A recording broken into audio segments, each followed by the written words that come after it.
A few years back, there was a small celebration in one of the house drawing room. और कुछ वर्षों पूर्व एक खुशी का माहौल था एक बैठक वाले कमरे में. It happened in England. और ये इंग्लैंड की बात है. There are many well-known people gathered in that place. और बहुत से लोग जो जान पहचान के लोग थे वो उस स्थान पर सब जमा हुए थे. There was a great actor also in that party.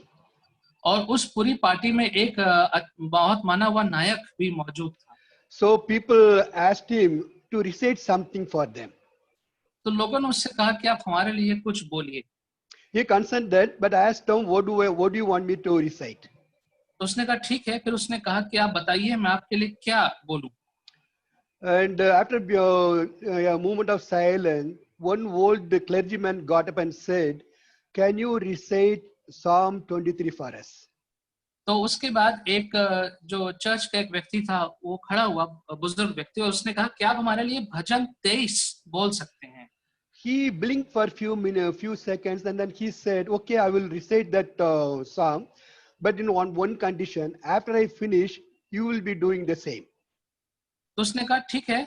सोचने लगा. फिर उसने कहा ठीक है मैं कर दूंगा. मैं भजन 23 को बोल दूंगा लेकिन उसके बाद जब मैं खत्म कर दूंगा तब आपको भी वही करना पड़ेगा. So the clergyman was little bit surprised. Said, I am not a very good orator and I don't know how to speak very well. तो उस व्यक्ति ने कहा कि नहीं मैं तो बहुत अच्छा वक्ता नहीं हूं. मैं ठीक से शायद ना बोल पाऊं उसको. But still, since you are saying, I will do it. लेकिन क्योंकि आप कह रहे हैं इसलिए मैं कर दूंगा. So the great actor got up and then he recited Psalm 23. तो फिर वो जो महान जो नायक था वो खड़ा हुआ और उसने भजन 23 पूरा बोल दिया. You know that his voice was so perfect and he did it so well. और उसकी आवाज बहुत अच्छी थी और बहुत अच्छे से उसने भजन 23 को बोला. The audience were spellbound. और जो दर्शक सुन रहे थे देख रहे थे और बहुत उनको अच्छा लगा. So after when he finished, there was great sound of applause. और उसके बाद लोग जो थे वो तालियां उसके लिए बजाने लगे वहां पर. When the applause was dying down, this clergyman got up and he started reciting that Psalm 23. और जब वो तालियों का शोर कम हो गया तब ये बुजुर्ग व्यक्ति जो कलीसिया का था वो खड़ा हुआ बोलने के लिए. His voice was very simple and the way he recited was not very remarkable. तो इसकी जो आवाज थी वो बड़ी साधारण सी आवाज थी और जिस प्रकार से उसने बोला कुछ बहुत विशेष बात नहीं थी उसके बारे में. When he finished reciting the psalm, there was no applause. और जब उसने बोलना बंद कर दिया खत्म कर दिया तब कोई तालियां नहीं बजी उसके लिए. But there was not a single दry eye. Everybody was crying in that room. लेकिन उसके बाद एक भी ऐसी आंख नहीं थी जो सूखी हो. हर व्यक्ति उसमें आंख उस वहां पे हर व्यक्ति की आंख नम हो चुकी थी. No, the actor stood up and put his hand around the clergyman's shoulder. तो फिर उस नायक ने उस चर्च का व्यक्ति था उसके कंधे पे हाथ डाला. He said to the audience, "Friends, I reached your ears and eyes." तो उसने कहा कि देखिए मैं तो आपकी आंखों और आपके कानों तक पहुंच पाया. But he reached your heart. लेकिन ये जो व्यक्ति है ये आपके दिलों तक पहुंच पाया. The difference is just this. I know Psalm 23, but he knows the shepherd. उसने कहा फर्क ये है कि मैं भजन 23 जानता हूँ लेकिन ये जो है वो जो चरवाहा है उसको जानता है. Yeah, I know only the Psalm 23, but he knows the shepherd. मैं तो सिर्फ भजन 23 जानता हूँ लेकिन ये जो व्यक्ति है वो उस भजन के चरवाहे को जानता है. The same goes for us. We all know Psalm 23, but do we know the shepherd the way we should know? हमारे लिए भी यही चीज सवाल है कि भजन 23 तो हम जानते हैं लेकिन क्या जो चरवाहा है क्या उसको हम जानते हैं. We do read Bible sometime, but do we know the author of the Bible properly? हम बाइबल तो पढ़ते हैं लेकिन क्या जो बाइबल को लिखने वाला है रचना करने वाला है क्या उसको हम जानते हैं. Today we would like to look at few things about the shepherd, the way he deals with this. और आज हम देखना चाहेंगे अपने इस चरवाहे के बारे में कुछ बातें किस प्रकार से वो हमसे बात करता है. Please turn with me to Isaiah chapter 43. आप यशाया 43 निकाल लीजिए. And it was a prophecy to the people of Judah even before they went into captivity. और जो यहूदा के लोग थे उनके लिए भविष्यवाणी करी गई थी उनके वनवास में जाने से पहले। Isaiah prophesied this one 120 years before they went into captivity. और 120 वर्ष पूर्व बंधुआई में जाने से पहले ही यशायाह ने इस बात को यहाँ पर कह दिया था। Yes, they went into captivity during the time of Jeremiah the prophet. और यिर्मयाह नबी के समय में वो लोग इस बंधुआई में गए थे। Now God gave them the words to encourage them when they would be in captivity. और परमेश्वर ने ये शब्द इनको दिए थे ताकि उनका प्रोत्साहन बना रहे जब वो लोग बंधुआई के जीवन में जाएंगे। Even before they went into captivity, the encouraging words were there for them. और जब वो बंधुआई में जाने से पहले से ही ये सारे शब्द उनका उत्साह बढ़ाने के लिए ये सब शब्द मौजूद थे। You know, we also go through, very often we go through pain and difficult times. और हम भी अक्सर तकलीफ से और कठिन समय से होकर गुजरते हैं। But this Bible is full of promises and assurances. लेकिन वचन जो है वो परमेश्वर के वायदों से और अच्छी बातों से भरी हुई है। Already it's been written down for us to encourage us. और ये पहले से लिखा हुआ है ताकि हमारा प्रोत्साहन बना रहे। But very often we miss them because we don't read them very much. लेकिन अक्सर हम इससे हम परे रह जाते हैं क्योंकि हम उसको पढ़ते नहीं हैं। You know, in this portion that we read, Isaiah 43, 1 to 13, God gives them 3 encouraging words. आज जो पढ़ा गया यशायाह 43, इसमें 3 मनोबल बढ़ाने वाली बातें परमेश्वर ने करी हैं। Number 1, He gives them assurance. पहली बात तो यह कि परमेश्वर उनको भरोसा देता है। The second thing, He gave them promise. दूसरी बात ये परमेश्वर ने उनको एक वाचा दी। And third, He gave them a command. और तीसरा परमेश्वर ने उनको एक आदेश दी। Probably you may say, okay, it is for the Israelites only, not for me. Because it's directly for Israel that God said that time. और हो सकता है कुछ लोग कहेंगे ये तो इजराइलियों के लिए था क्योंकि परमेश्वर ने इजराइलियों को कहा था, ये हमारे लिए नहीं है। Della, can you read please verse 1 in that chapter, Isaiah chapter 43 verse 1? Della, are you there? Isaiah chapter 43 verse 1. Can you hear me? Yeah. Okay. 43 verse 1. Yeah. One second. But now thus says the Lord, He who created you, O Jacob, He who formed you, O Israel, fear not, for I have redeemed you. I have called you by name. You are mine. Martha, can you read Hindi? हे इस्राएल, तेरा रचने वाला, हे याकूब, तेरा सृजनहार यहोवा अब यूं कहता है, मत डर, क्योंकि मैंने तुझे छुड़ा लिया है, मैंने तुझे नाम लेकर बुलाया, तू मेरा ही है। Now there are 2 things God says. I have redeemed you and I have summoned you by name. 2 बातें यहाँ पर परमेश्वर कहते हैं कि मैंने तुम्हें छुड़ाया है और मैंने तुझे नाम लेकर के बुलाया है। You know, God redeemed Israelites from Egypt. Very often the Israelites are called redeemed people. और परमेश्वर ने जो इजरायली थे उनको मिस्र देश से छुड़ाया था और इसलिए इजराइल के लोगों को छुड़ाए जाने वाले लोग के नाम से भी जाना जाता है। The praise that God gave to redeem them was Egypt itself. Can you repeat that? He gave Egypt as a ransom for their redemption. और यहाँ पर उनको छुड़ाने के लिए मिस्र को ही परमेश्वर ने उसका प्रयोग कर दिया। Bible also tells us all the believers are redeemed people. और वचन ये भी बताती है कि जितने भी विश्वासी लोग हैं वो सब बचाए छुड़ाए गए लोग हैं। He gave himself as a praise to redeem us. उसने अपने को अपना मूल्य लगा करके मूल्य में दे करके हमें छुड़ाया है। Della, can you also read 1 Peter chapter 1 verse 18 and 19? Yes, Pastor. Knowing that you were ransomed from the futile ways inherited from your forefathers, not with perishable things such as silver or gold, but with the precious blood of Christ, like that of a lamb without blemish or spot. Hindi? Martha, Hindi? Yes. Peter, 1 Peter 1, 18 and 19. First Peter 1. Verse 1, 18 and 19. Chapter 1, verses 18 and 19. क्योंकि तुम जानते हो कि तुम्हारा निकम्मा चाल चलन जो बाप दादों से चला आता है, उससे तुम्हारा छुटकारा चांदी सोने अथवा नाशवान वस्तुओं के द्वारा नहीं हुआ, पर निर्दोष और निष्कलंक मेमने अर्थात मसीह के बहुमूल्य लहू के द्वारा हुआ। You were redeemed by the precious blood of Jesus.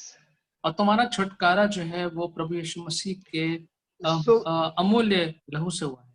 So if you accepted Jesus as your savior, that actually means you are a redeemed person. और अगर आपने यीशु मसीह को अपने उद्धारकर्ता के रूप में ग्रहण किया तो उसका मतलब आपको छुड़ाया गया है उसके लहू से, Because Jesus paid the price for your redemption. क्योंकि यीशु मसीह ने पूरा मूल्य चुकाया है हमें छुड़ाने के लिए। Now look at the verse 43:1. It says, I have redeemed you. और यहाँ लिखा हुआ है कि मैंने तुम्हें छुड़ाया है 43:1 में, I have redeemed you and I summoned you by your name. और मैंने तुमको बुलाया है तुम्हारा नाम लेकर के। You know, the God who created the whole universe says, I have redeemed you and I know you by your name. और जिस परमेश्वर ने पूरे संसार को बनाया है, विश्व ब्रह्मांड को बनाया, वो कह रहा है कि मैंने तुम्हें बनाया है और मैंने तुम्हें नाम से बुलाया है। He knows your name. Remember that he knows your name. और वो आपके नाम को जानता है, इस बात को याद रखिए। And he called you by your name to come into his presence. और उसने आपको नाम से बुलाया है ताकि आप उसकी उपस्थिति में आने पाए। If you are sitting here today, it's not your choice, but it is God's choice. He called you to be in his presence. तो अगर यहाँ बैठे हुए हैं आज, तो ये आपको चुनाव नहीं है, लेकिन परमेश्वर ने आपको चुना है अपनी उपस्थिति में आने के लिए। Then the verse he says, you are mine. और फिर आगे लिखा हुआ है कि तुम जो हो वो मेरे हो। As redeemed people, that is our identity. We belong to God. और छुड़ाए हुए लोगों की वजह से जो हमारी पहचान है वो ये है कि हम बचाए गए हैं परमेश्वर के द्वारा। As a believer, that is our identity, saying that I belong to God. और एक विश्वासी होने के नाते यही हमारी पहचान है कि हम परमेश्वर के हैं। Now, throughout your life, you remember these three things. और अपने पूरे जीवन काल में ये तीन बातों को याद रखिए You belong to God. कि आप परमेश्वर के हैं, You are redeemed person. आप बचाए छुड़ाए गए व्यक्ति हैं, And he knows you by your name.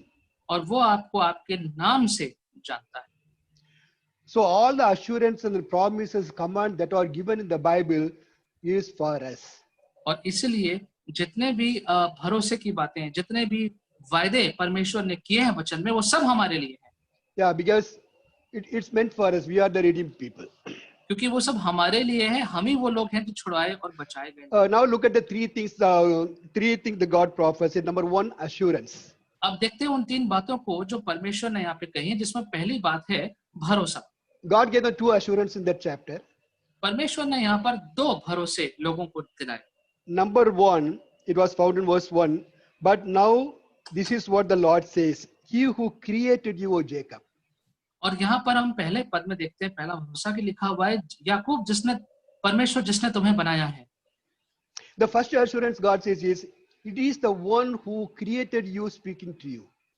वो पहला भरोसा ये है कि जिसने तुम्हारी रचना करी है वो तुमसे बात कर रहा है। I am the created God who is talking to you. मैं बनाने वाला परमेश्वर हूँ जो तुमसे बात कर रहा हूँ। Not only you, I created the universe. I am the created God. That is the first assurance that we should remember. We worship the God who created everything.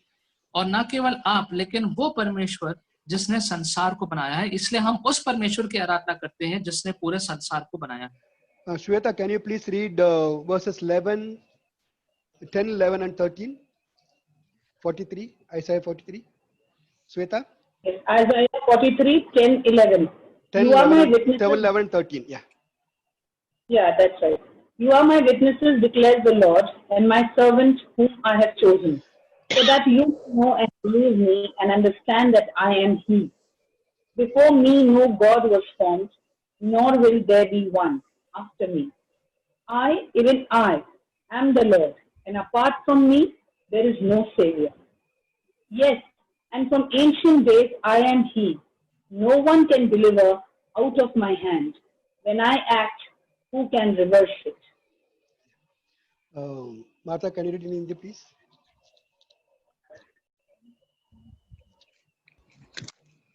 (10, 11 and 13). यहोवा की वाणी है, तुम मेरे साक्षी हो और मेरे दास हो, जिन्हें मैंने इसलिए चुना है कि समझकर मेरी प्रतीति करो और ये जान लो कि मैं वही हूँ। मुझसे पहले कोई परमेश्वर न हुआ और न मेरे बाद कोई होगा। मैं ही यहोवा हूँ और मुझे छोड़ कोई उद्धार करता नहीं। मैं ही ने समाचार दिया, उद्धार किया और वर्णन भी किया, जब तुम्हारे बीच में कोई पराया देवता न था। इसलिए तुम ही मेरे साक्षी हो। यहोवा की ये वाणी है। I am the Lord. Apart from me, there is no one. मैं ही यहोवा हूँ और मुझे छोड़ करके कोई नहीं है, Before me, there was no God formed, और मुझसे पहले कोई भी परमेश्वर नहीं था, and there will be none after me. और मेरे बाद भी कोई नहीं होगा। From ancient days, I am He. और अनंत काल से मैं ही हूँ। You know, God clearly says, there is no one else except me. I am the Creator God. और परमेश्वर स्पष्ट रूप से कहते हैं कि मैं ही हूँ सृष्टि करने वाला, मेरे अलावा और कोई नहीं है। No, these words should give us a tremendous amount of encouragement to be strong in the Lord in the midst of all our troubles and difficulties. और इन शब्दों से हमको बहुत सा प्रोत्साहन, मनोबल मिलना चाहिए अपने सारी परेशानियों और कठिनाइयों के बीच में, ये जानते हुए कि परमेश्वर ही एकमात्र है। And when you go through struggles and difficulties, there is a chance people may think, okay, am I worshiping the true living God? There are और so many, जब हम कठिनाइयों से, परेशानियों से गुजरते हैं, तो शायद मन में ये संदेह आए कि क्या वास्तव में मैं एक जीवित सामर्थी परमेश्वर की आराधना करता हूँ। so many people are going through this doubt and fear, and ultimately they went out from God. और बहुत से लोग इस प्रकार के संदेह और डर से होके गुजरे, और फिर अंत में कई बार उन्होंने परमेश्वर से दूर चले गए। No, it happened to Israelites. It happened to people of Judah. और ये इजराइल में और ये जुड़ा, यहूदा के लोगों के साथ यही हुआ। No, they always believed they believed that the place they were living belonged to them. The Canaan country, the Canaan belonged to them all the time. जहाँ पे वो रहते थे, जो कनान देश था, वो ये विश्वास करते थे कि ये उन्हीं का संपत्ति है, उन्हीं का ये जगह है। They believed in God's covenant and saying that God has promised that the land belongs to us. It will be with us permanently. और उन्होंने कहा, सोचा कि ये परमेश्वर ने वाचा दे करके हमें स्थान पर भेजा है, तो वाचा का स्थान है, तो ये हमेशा हमारे साथ रहेगा। They were holding on to God's promise without any change in their lives. और वो परमेश्वर के वायदे को पकड़े हुए थे, लेकिन उनके व्यक्तिगत जीवन में कोई परिवर्तन नहीं था। God warned them so many times. परमेश्वर ने उनको कई बार चेतावनी दी। So many prophetical warnings were there. कई बार भविष्यवाणियां करके उनको चेतावनी दी गई, But there was no change in their life. लेकिन उनके जीवन में कोई परिवर्तन नहीं आया। In the end, God gave them over to Babylon. और अंत में परमेश्वर ने उन्हें बेबीलोन को दे दिया। But for Israelites, it's been a real shock. It was a real shock. लेकिन इजरायलियों के लिए ये बहुत बड़ा झटका था। They were so disillusioned. और वो मन ही मन में बड़ा उलझन में और परेशानी में पड़ गए थे। They were very bitter and angry against God. और परमेश्वर के प्रति वो कड़वाहट से और गुस्से से भर गए थे। They thought God has abandoned them. उन्होंने सोचा कि परमेश्वर ने उन्हें त्याग दिया है। They also thought their Yahweh is powerless against the gods of Babylon. और ये भी वो सोचने लगे कि जो बेबीलोन के देवी देवता हैं, उनके सामने हमारा यहोवे जो है, उसका सामर्थ्य कम है। They actually thought that way. और ये असली में यही बात वो लोग सोचने लगे। God, that's why God 120 years before, God was telling them, when you face that kind of situation, remember that I am the Lord, there is none beside me. और इसीलिए 120 वर्ष पूर्व भी ये सब यहाँ पे लिख दिया गया था, बता दिया गया था कि जब ऐसी परिस्थिति से गुजरो तो जान लो कि मैं ही एकमात्र परमेश्वर हूँ। We should also remember, in spite of all the difficult time that we face, we should always remember there is no God beside the one whom we worship. इस बात को हम भी याद रखें, जब मुश्किल परिस्थिति से गुजरते हैं तो याद रखें कि हमारा परमेश्वर के अलावा और कोई परमेश्वर नहीं। And we should remember there is no other place where we could go. और ये भी याद रखें कि कोई और जगह भी नहीं है जहां हम जा सकते हैं। The second assurance that he gave was found in verse 5. It says, I am with you. और जो दूसरा भरोसा है वो 5वें पद में हमको मिलेगा, जहां पे वो कहता है कि मैं तुम्हारे साथ हूं। Now, if you read chapter 42, the last few verses of chapter 42, अगर आप 42वां अध्याय पढ़ेंगे, उसके अंतिम कुछ पदों को पढ़ेंगे, it talks about how much they sinned against God, तो वहां पे लिखा हुआ है कितना अधिक उन्होंने पाप किया परमेश्वर के विरोध में, how God often gave them over to be plundered, और किस प्रकार से परमेश्वर ने कई बार उनको होने दिया कि उनका नुकसान हो। how God very often poured his wrath upon them, कई बार परमेश्वर ने अपना क्रोध उन पर प्रकट किया, how often God punished them. कई बार परमेश्वर ने उनको सजा भी दी। The last verse of chapter 42 says, they did not understand and they did not take it to heart. और अंत में लिखा हुआ है 42 पद के अंत में कि ये सब बातें वो नहीं समझ पाए और अपने दिल में इन सब बातों को नहीं माना। And in spite of all God's punishment, they never acknowledged God and then they never obeyed him in any way. और कई बार परमेश्वर के ताड़ना मिलने के बावजूद उन्होंने परमेश्वर को माना नहीं और जो परमेश्वर ने कहा वो किया नहीं। They did not even listen to the words of the prophet. They did not take it to their hearts. और जो कुछ भी नबियों ने के कहा उनकी बात को सुना ही नहीं और अपने दिल में उस बात को रखा ही नहीं। No, in that moment, God could have easily said, okay, since this is your attitude, I am abandoning you. तो उस समय में परमेश्वर कह सकते थे कि ठीक है, यही तुम्हारा अगर विचार है, यही तुम्हारी इच्छा है, तो अब मैं तुम्हें पूर्ण रूप से त्याग देता हूँ। That's what we would expect God to do. यही हम अपेक्षा भी करते हैं कि परमेश्वर को यही करना चाहिए था। You know, in spite of all their problems, God says, I am still with you. और उनके सारी परेशानियों और इन सब बातों के बावजूद परमेश्वर ने कहा कि मैं तुम्हारे साथ हूँ। In spite of all that you did, I have not abandoned you. और तुमने जो कुछ भी किया है फिर भी मैंने तुम्हें छोड़ा नहीं है। I am still with you. मैं अभी भी तुम्हारे साथ हूँ। You know, Israelites completely soiled and blotted their ears. और जो इज़राइल थे उन्होंने अपने कानों को बिल्कुल जैसे बंद कर दिया था। But God says, I am still with you. I'll give you more days and more chances. लेकिन परमेश्वर ने कहा कि मैं अभी भी तुम्हारे साथ हूँ, मैं तुम्हें और अवसर प्रदान करूंगा और दिन तुम्हें दूंगा। No, that's what we do in our lives as well. Very often we spoil our days and years and months very often. हमारे साथ भी जीवन में यही होता है। कई बार हमारे कई दिन, हफ्ते, महीने जो हैं वो बिगड़ जाते हैं।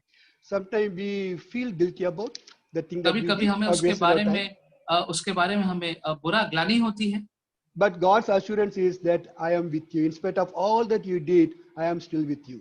लेकिन परमेश्वर का भरोसा ये है कि भले ही तुमने जो भी किया हो, तुम्हारे साथ जो हुआ हो, मैं तुम्हारे साथ हूँ। One of the things about God is that He never leaves us, not forsakes us.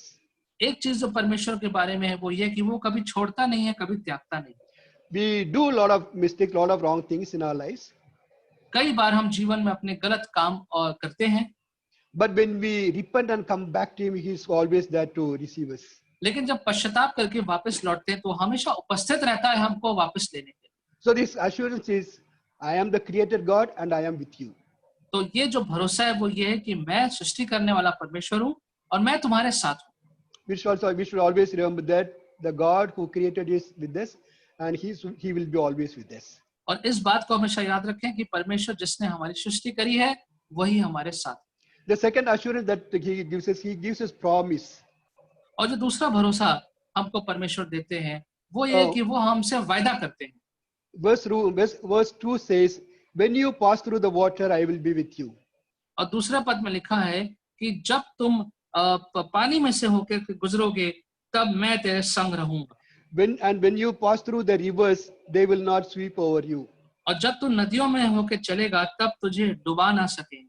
When you walk through the fire, you will not be burnt. और जब तू आग में चलेगा तब तुझे आंच ना लगेगी। The flame will not set you ablaze. और उसकी लौ तुझे ना जला सकेगी। No, here God is not saying just because you are a redeemed person, you will not face any of these. और यहाँ पर परमेश्वर ये नहीं कह रहे हैं क्योंकि तुमको बचा लिया गया है इसलिए तुम ऐसी किसी परिस्थिति में पड़ोगे नहीं। He is not saying you will not face, you will not go through the water or river or fire. परमेश्वर ये नहीं कह रहा है कि तुम पानी से नहीं गुजरोगे और तुम नदी से नहीं गुजरोगे और तुम आग में गुजरोगे नहीं। You know, the people who preach prosperity gospel do not like this Isaiah 43:2. और जो लोग ऐसा वाला प्रचार करते हैं जिसमें हर चीज कुशल है, अच्छी है, तो उसमें जो है वो लोग इन पदों को यहाँ पर उनको पसंद नहीं करते हैं। प्रचार They want to believe, if you are a believer, that you will not go through any problem at all.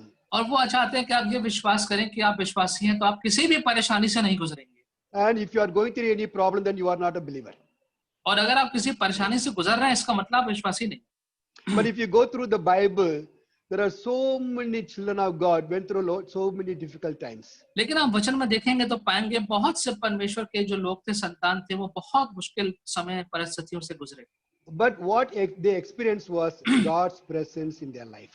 लेकिन जो उन्होंने अनुभव किया वो था परमेश्वर की उपस्थिति उनके जीवन में, They experienced God's presence in the midst of their difficult times. और उन्होंने ये अनुभव किया कि उनकी कठिनाइयों के बीच में ही परमेश्वर की उपस्थिति को अनुभव किया। You know, God says there will be water, परमेश्वर कह रहे हैं कि जल होगा, there will be a river that you need to cross, और नदियों का बहाव होगा, there will be fire, और आग होगी, but they will be there, but it will not harm you in any way, वो होगी तुम्हारे सामने लेकिन वो तुमको नुकसान नहीं पहुंचा पाए, because I will be with you. क्योंकि मैं तुम्हारे साथ हूँ। Now that is God's promise not only for Israelites but for us as well. ये परमेश्वर क्या वायदा है, न केवल इजरायलियों के लिए था लेकिन हमारे लिए भी है। Now in the Bible there is a story about 3 Jewish young men. और 3 यहूदी पुरुषों की एक कहानी है वचन में। They were captives in Babylon. और वो बेबीलोन में, वो बंधुआई में थे। Shadrach, Meshach, and Abednego. Shadrach, Meshach और अबेदनगो 3 No, युवक थे। King Nebuchadnezzar made a huge image. और नेबुकदनेस्सर राजा ने एक बहुत बड़ी प्रतिमा को बनाया था, 90 feet high and 9 feet wide, full of gold. It's made of gold. और 90 फीट ऊंची, 9 फीट चौड़ी, पूरी सोने की बनी हुई। Then he called all his officials. और फिर उसने अपने सारे अधिकारियों को बुलाया। Then the herald announced, when all the music instruments are being played, every note should fall down and worship the image that Nebuchadnezzar had made. और फिर ये कहा गया कि जब वहां पे गाना बज रहा होगा, तुरही बज रही होगी, तो उसके बाद सब लोग जो हैं वो घुटनों पे गिर करके इस प्रतिमा को जो राजा की थी उसका सर झुकाएंगे।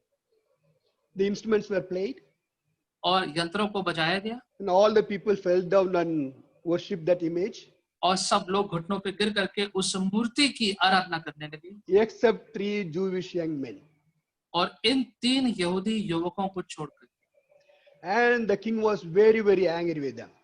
और जो राजा था वो तो उनसे बहुत नाराज हो गया, He gave them one more chance to obey his command, और उसने उनको एक और मौका दिया कि उसके आदेश का पालन किया जाए, but they refused. लेकिन उन्होंने मना कर दी। Now their attitude was, yes, the image is big. Image is big. It's completely gold, 90 feet high and 9 feet wide. But still, it is an image. उनका ये मानना था कि ठीक है, प्रतिमा है, सोने की बनी है, बहुत बड़ी है, लेकिन फिर भी केवल एक मूर्ति है।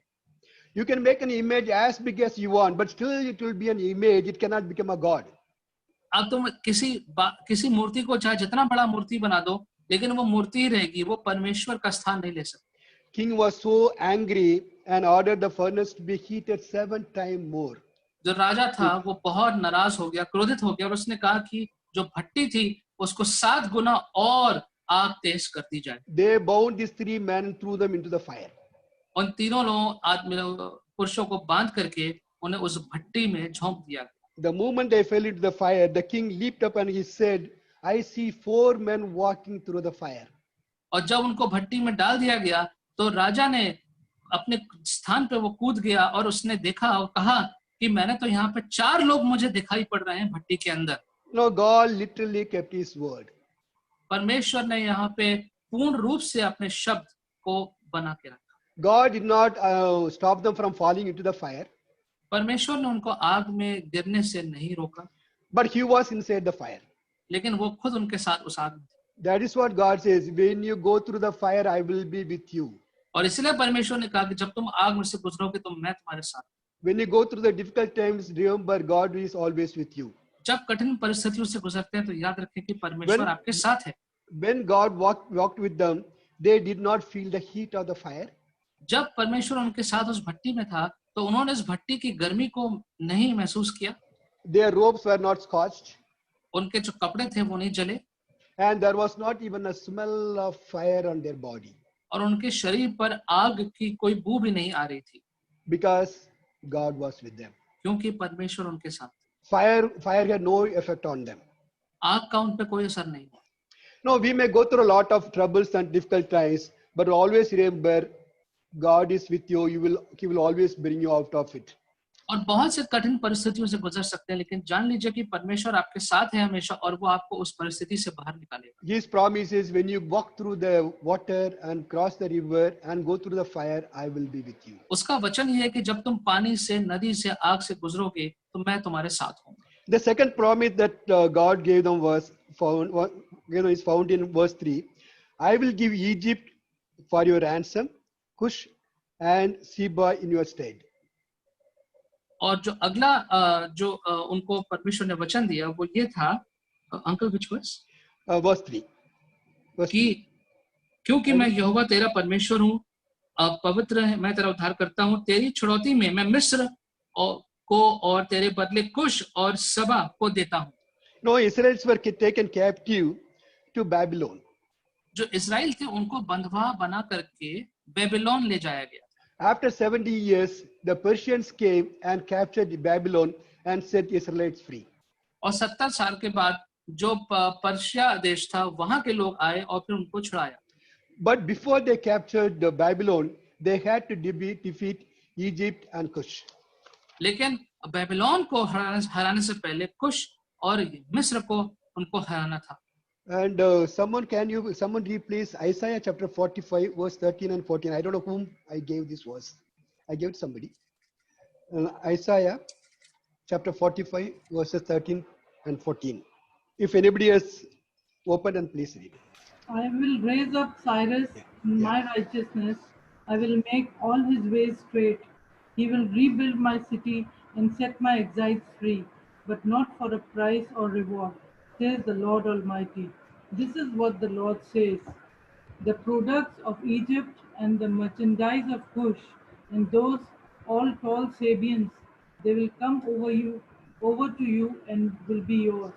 They will trudge behind you, coming over to you in chains.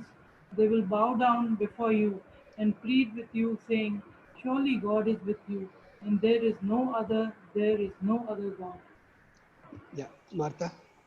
यही ने उस पुरुष को धार्मिकता में उभारा है और उसके सब दूंगा। वो मेरे नगर को फिर बसाएगा और मेरे बंदियों को बिना दाम या बदला दिए छोड़ देगा। सेनाओं के यहोवा की ये वाणी है। यहोवा यूं कहता है, मिस्रियों की कमाई और कुशियों के व्यापार का लाभ सवाई लोग जो डील डॉल वाले हैं तेरे पास चले आएंगे और तेरे ही हो जाएंगे। वे तेरे पीछे पीछे चलेंगे, तेरे सांकलों में बंधे हुए चले आएंगे और तेरे सामने दंडवत कर तुझसे विनती करके कहेंगे, निश्चय परमेश्वर तेरे ही साथ है और दूसरा कोई नहीं, उसके सिवाय और कोई परमेश्वर नहीं। Now I will rise up Cyrus in my righteousness. मैं साइरस को अपनी धार्मिकता में उठाऊंगा। Cyrus did not go to God. He was a Persian king. जो साइरस था वो प्रभु को नहीं जानता था, वो तो पर्शिया का राजा था। And God says he will rebuild my city, that is Jerusalem. और परमेश्वर कहता है कि वो जो है वो मेरे शहर जेरूशलेम को बनाएगा। He said he will set my people free from Babylon. और वो कहता है कि वो जो है वो मेरे लोगों को बेबीलोन से छुड़ाएगा। And in return, what will he get? The products and merchandise of Egypt, Cush and Sabians will come over to him. और उसके बदले में जो कुछ भी मिस्र में है और कुश में है वो सब उसका वहां की चीजें वस्तुएं उसको मिल जाएंगी। You know, the history says Cyrus destroyed Egypt and made it one of the colonies of his empire. और इतिहास बताता है कि साइरस ने इस मिस्र को हरा करके अपनी संपत्ति में कॉलोनी को बना लिया था वहां। No, it was prophesied by Isaiah about 190 years before. और इस बात की भविष्यवाणी 190 वर्ष पूर्व यशाया ने कर दी थी। God says, I will give Egypt and Cush for you. और परमेश्वर ने कहा कि मिस्र और कुश को मैं तुम्हें दे दूंगा। And that's what exactly he did. और यही उसने किया। And then verse 4 says, you are precious and honored in my sight, and because I love you, I give men in exchange of you. Exchange चौथे for में you. पद में लिखा है, मेरी दृष्टि में तू अनमोल और प्रतिष्ठित ठहरा है और मैं तुझसे प्रेम रखता हूँ, इस कारण मैं तेरे बदले मनुष्यों को और तेरे प्राण के बदले में राज के लोगों को दे दूंगा। You are precious and honored. I gave Egypt for your stead. और क्योंकि तुम मेरे दृष्टि में अनमोल हो, मैं तुम्हारे बदले में मिस्र और को दे दूंगा। You and I are as redeemed people, precious in the sight of the Lord. आप और हम परमेश्वर की दृष्टि में अनमोल हैं, बचाए गए लोग हैं, Precious and honored in the sight of God. प्रतिष्ठित और अनमोल हैं परमेश्वर की दृष्टि में। Now, very often we feel as a human, we feel very distant from God. मनुष्य होने के नाते अक्सर ऐसा होता है कि परमेश्वर से बहुत दूरी को महसूस करते हैं जीवन में। We also feel that God is very uncaring sometimes. कभी-कभी ऐसा भी महसूस होता है कि परमेश्वर को हमारी चिंता नहीं। But the scripture says, we are precious in His sight. लेकिन वचन बताता है कि हम उसकी दृष्टि में अनमोल हैं। Of course, it was God speaking to Israel long back, but as a redeemed people, it belongs to us as well. अब सही बात है कि इसको बहुत पहले परमेश्वर ने इजराइल देश के लिए कहा था, लेकिन क्योंकि हम भी बचाए छुड़ाए गए हैं, इसलिए हमारे लिए भी ये बात। No, precious means person of great value. और यहाँ पर अनमोल का मतलब हो गया ऐसा व्यक्ति जिसका मूल्य बहुत ज्यादा है, Not to be treated very carelessly. और ऐसी बात जिसको हम ऐसे ही ना मान लें। We are people of great value in the sight of God, and we are honored. परमेश्वर की दृष्टि में हमारा मूल्य बहुत ज्यादा है, अनमोल है और हम प्रतिष्ठित हैं। And He loves us so much, He will do anything to protect us. और वो हमसे प्रेम करता है और कुछ भी कर सकता है हमको बचाने के लिए। Now, when I was reading and studying about this particular word, I felt it is beyond my understanding. और जब मैं इस वचन को पढ़ रहा था और इस पर ध्यान कर रहा था, तो मैंने देखा कि मेरे समझ से बाहर है, दूर है। How can a creator God who is so awesome think of me as a precious something precious for Him? और ऐसा परमेश्वर जो मुझे बचाना वाला है, वो कैसे मेरे बारे में सोच सकता है कि मैं इतना उसके लिए बहुमूल्य हूँ।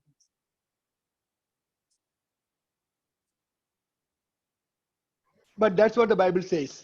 लेकिन वचन में तो ऐसे ही लिखा हुआ है। Remember this verse 4 throughout your life.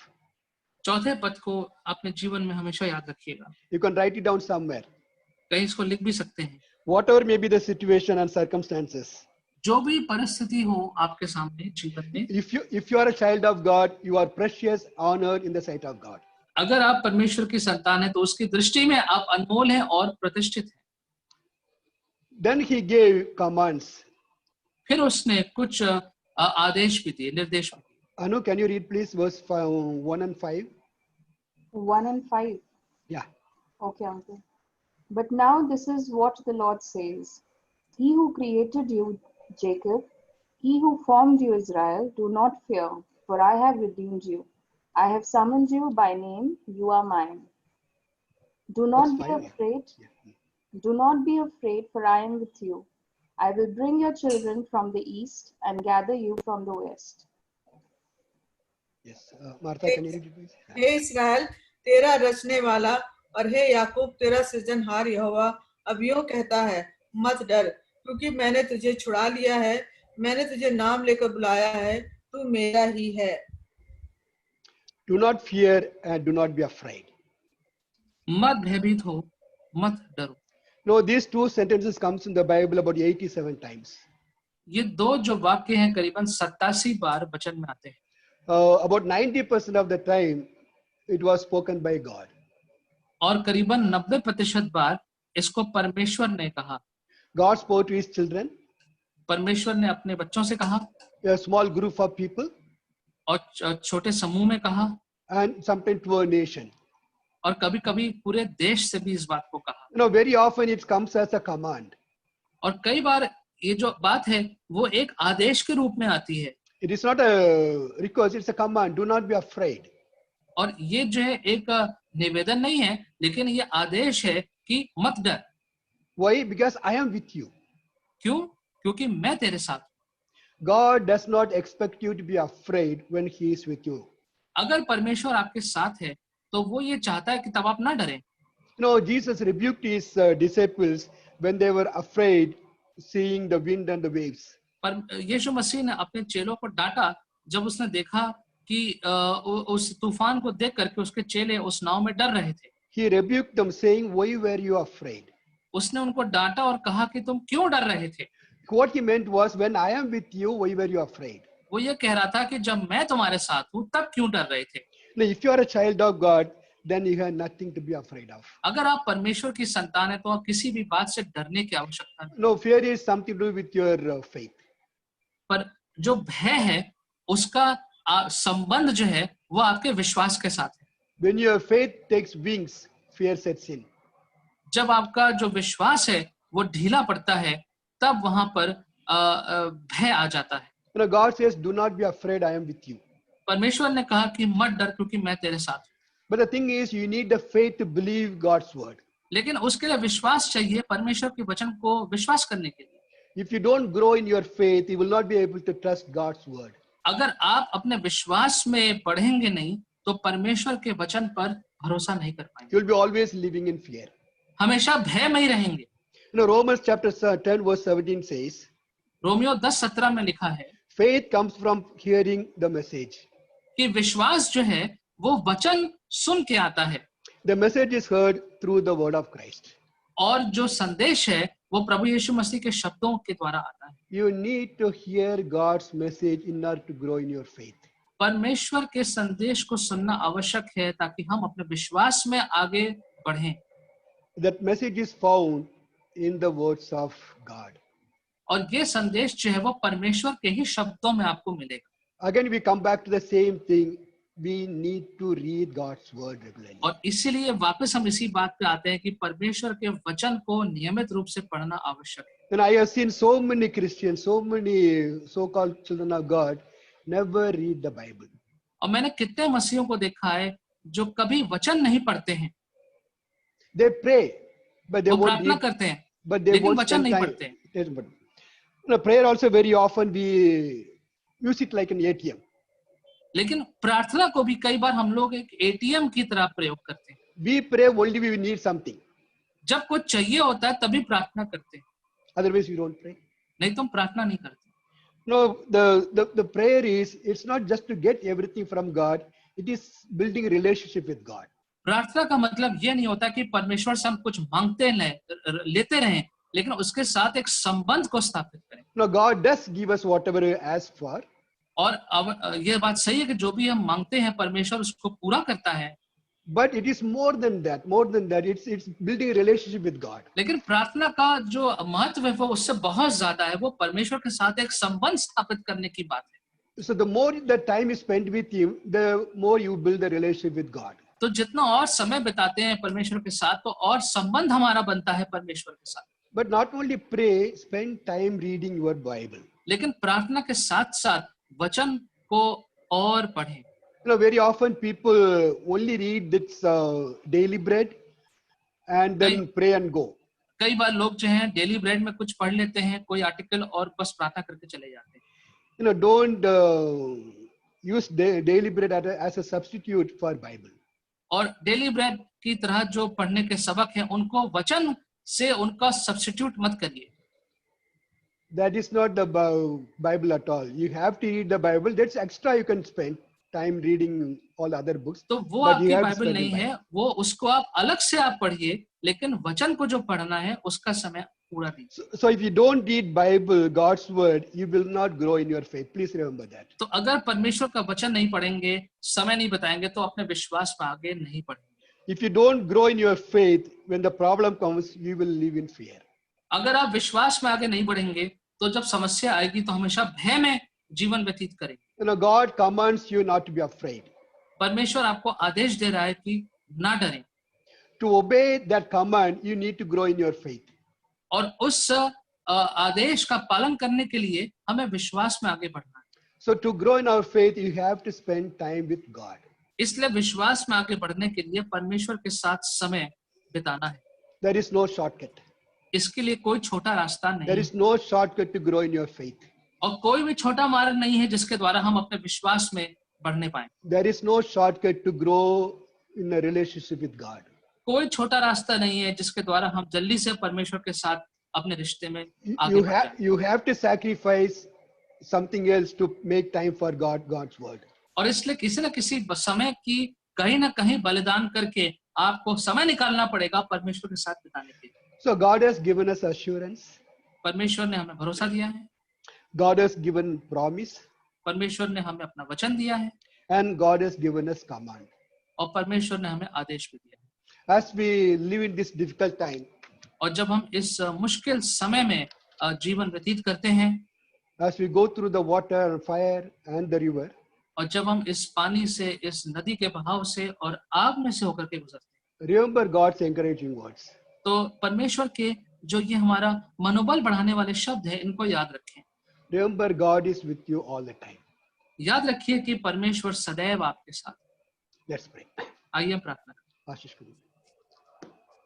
Father, we thank you for these wonderful words of encouragement that you have given us this morning. And Lord, we can feel that this is not just your words, it is your very heart. प्रभु जी, हम धन्यवाद करते हैं आज इन सुंदर शब्दों के लिए जो आपने हमें दिया है। और प्रभु, हम जानते हैं कि ये केवल शब्द नहीं है, लेकिन ये आपका दिल है परमेश्वर। Lord, we thank you that you are our creator God. प्रभु जी, धन्यवाद कि आप हमारी सृष्टि करने वाले परमेश्वर। We thank you, Lord, for the assurances that we have in you. और प्रभु जी, आपके कारण जो भरोसा हमें है जीवन का, वो जो आप में है, हम उसका धन्यवाद करते हैं। Lord, we pray this morning that you will help us to hold on to you each and every moment of our life. परमेश्वर, हम अपने जीवन के हर एक क्षण में आपको पकड़े रहें। Lord, also help us to grow in you, with you. परमेश्वर, हम आप में, आपकी साथ प्रेम में प्रभु जी और आगे बढ़ते जाएं। Help us, Lord, to become more and more mature day by day in our faith, in our time that we are spending with you. परमेश्वर, हम दिन ब दिन अपने विश्वास में और पक्के बनते जाएं, और प्रभु जी, और आपके साथ जो समय बीतता है उसमें धीमे धीमे और पक्के होते जाएं। Thank you, Lord, for this time. As we leave from here, Lord, you will send us with your blessings and with this assurance, and especially help us, Lord, this week to focus on what we have studied and heard. प्रभु जी, इस हफ्ते जो हम यहाँ से जब सभा से बाहर जाते हैं, इस हफ्ते प्रभु जी होने दीजिए कि इस बात पे जो आज हमने सीखी है, सुनी है, इस पे हमारा पूरा ध्यान लगा रहे, and that we will know that we belong to you. और इस बात को जान ले परमेश्वर कि हम आप ही के हैं। Thank you, Lord, for listening to our prayers. In Jesus' name. Amen. Amen.